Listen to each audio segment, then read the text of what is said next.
Hi there, my name is Morgan Gunther and I'm a naturalist with the East Bay Regional Park District, and I'd like to welcome you today to Songs and Stories. Today we're going to be learning all about scat. Now what's scat, you say?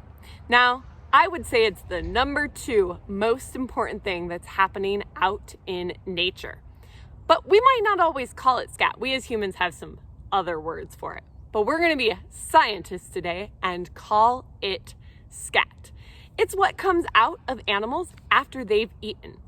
And it comes in a lot of different forms that can tell us about it. So today we're going to be scat detectives, sing a song all about how scat makes the world go round, and even read a silly story all about scat.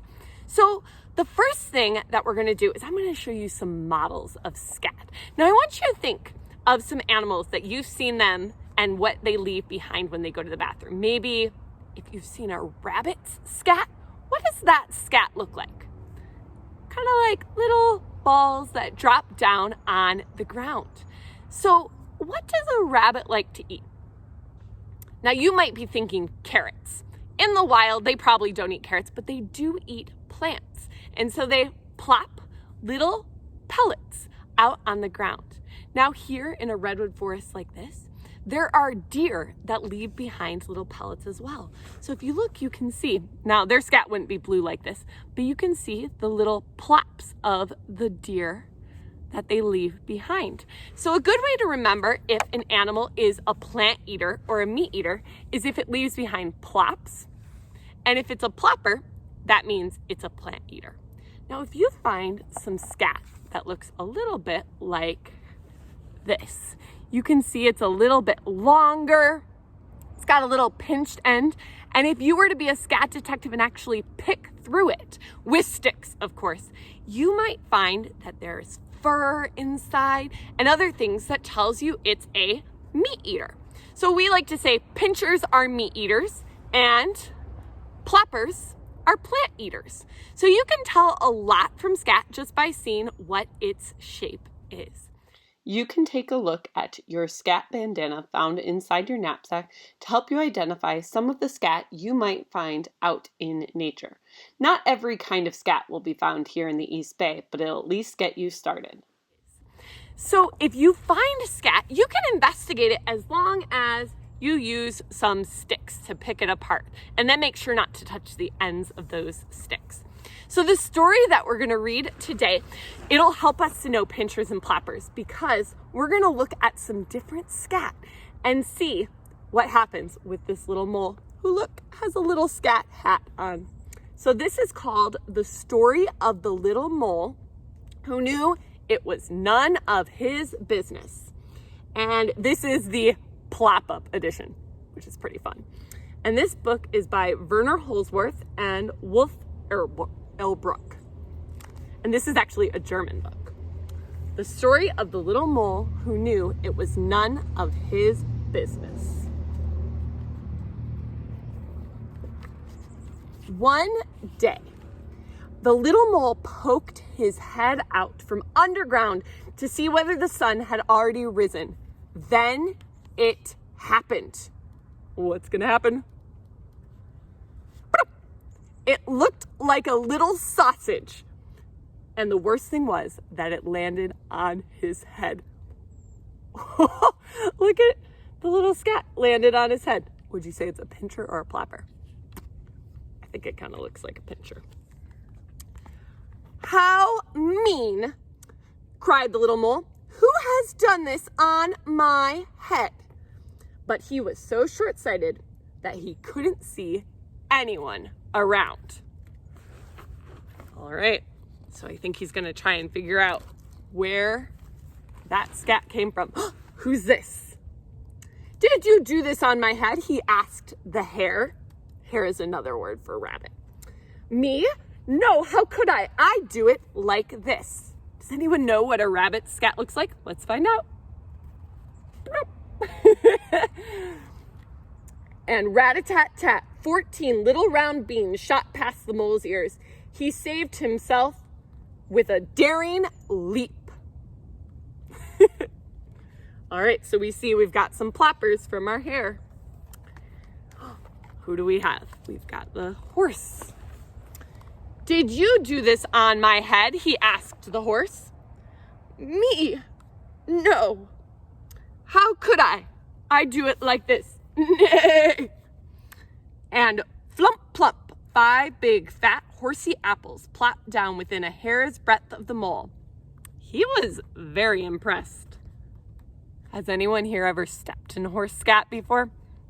Sometimes we find it on the trail. And what is it full of? Usually grass. Oh, we've got a pig. What sound does a pig make? Oink, oink, oink, oink. Did you do this on my head? He asked the pig. Me? No, how could I? I do it like this. All right, let's see. Boop. And plop, splat. A little soft brown pile fell into the grass. The mole held his nose. So you can see it's a little pile there. And pigs like to eat kind of everything. All right, let's see who's next. What sound? Moo. Did you do this on my head? He asked the cow, who was chewing the cud. Me? No, how could I? Moo. I do it like this. And kersplash, a big brownish green pancake flopped into the grass just next to the mole. He was very relieved that it hadn't been the cow who had done something on his head. Can you even imagine that on his head? So gross. Did you do this on my head? He asked the dove who was flying past.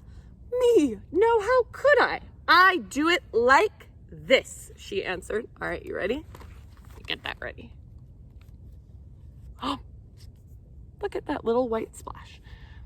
And splish, splish, a moist white blob landed on the ground right next to the little mole. His left leg was splashed with white. Maybe you've seen, where have you seen that white before? Maybe on a car. I've actually had bird scat land on my head. It's a special club. Did you do this on my head? Who do we have? We have the goat, who had been dreaming a little. Me? No, how could I? I do it like this, she replied. And plippity plop, a pile of toffee-colored little balls tumbled onto the grass. The little mole almost found them appealing. Ah! So, by looking at this scat, does it eat meat or plants, do you think? Plants, yep, because he's a plopper. All right. Did you do this on my... He was going to ask again, but only 2 big fat black flies came closer, and they were eating.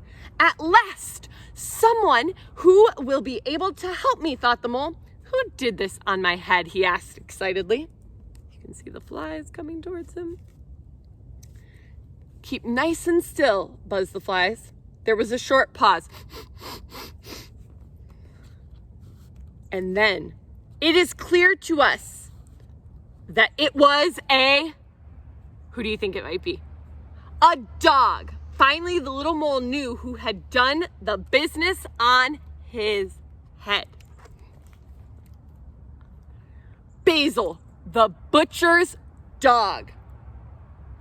Quick as a flash, he climbed onto Basil's kennel and bling, a tiny black little sausage landed right on top of the dog's head.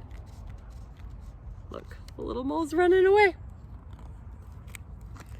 Satisfied at last, the little mole disappeared happily into his hole boop, in the ground. The end. Yeah, so that book's a little ridiculous and a little bit silly, but scat can be a little bit silly, but it's nothing to be afraid of. You don't want to, like I said, touch it with your hands, but it makes the world go round, and that's actually what we're going to do next. So now we're going to learn a song all about how scat makes the world go round. Because without scat, all the different shapes, all the different kinds, we wouldn't have soil all around us, the plants couldn't grow, animals wouldn't have food to eat, and the whole food chain would fall apart. So scat really does make the world go round. So I'm going to teach you the chorus to this song, and then we're going to learn a couple of different motions. So I'll sing a line and then you sing it back to me. Scat makes the world go round. Scat makes the world go round. The forest can't survive if it's not on the ground. The forest can't survive if it's not on the ground. So when I step in a lump of scat, so when I step in a lump of scat, I jump for joy and say that's where it's at. I jump for joy and say that's where it's at. Excellent. So let's sing that all together. Scat makes the world go round. The forest can't survive if it's not on the ground. So when I step in a lump of scat, I jump for joy and say that's where it's at. Excellent. Now, you can also do some motions along with that and dance around. So the way that it works is it can go. So scat makes the world go round, and you can stand up while you're doing this too. The forest can't survive if it's not on the ground. So scat makes the world go round. The forest can't survive if it's not on the ground. So when I step in a lump of scat, so when I step in a lump of scat, then you've got to definitely get up and go, I jump for joy and say that's where it's at. All right, try that out. I jump for joy and say that's where it's at. Excellent. So we're going to go ahead and sing our song together all about how scat makes the world go round. Scat makes the world go round. The forest can't survive if it's not on the ground. So when I step in a lump of scat, jump for joy and say that's where it's at. A cow pie does a wonderful deed, 'cause nutrients are what the soil needs. A cow pie rots and goes back to the earth to make good soil for a new plant's birth. That cow pie? Definitely a plop. Scat makes the world go round. The forest can't survive if it's not on the ground. So when I step in a lump of scat, jump for joy and say that's where it's at.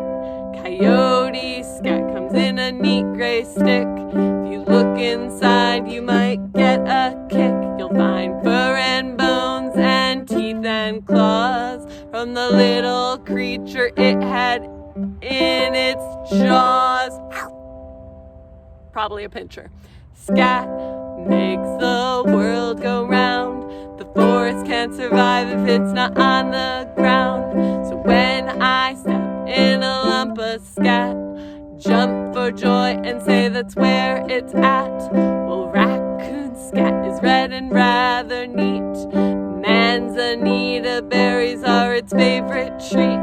It's dry and it easily crumbles away. You'll see decomposition start and then you'll say, scat makes the world go round. The forest can't survive if it's not on the ground. So when I step in a lump of scat, jump for joy and say that's where it's at.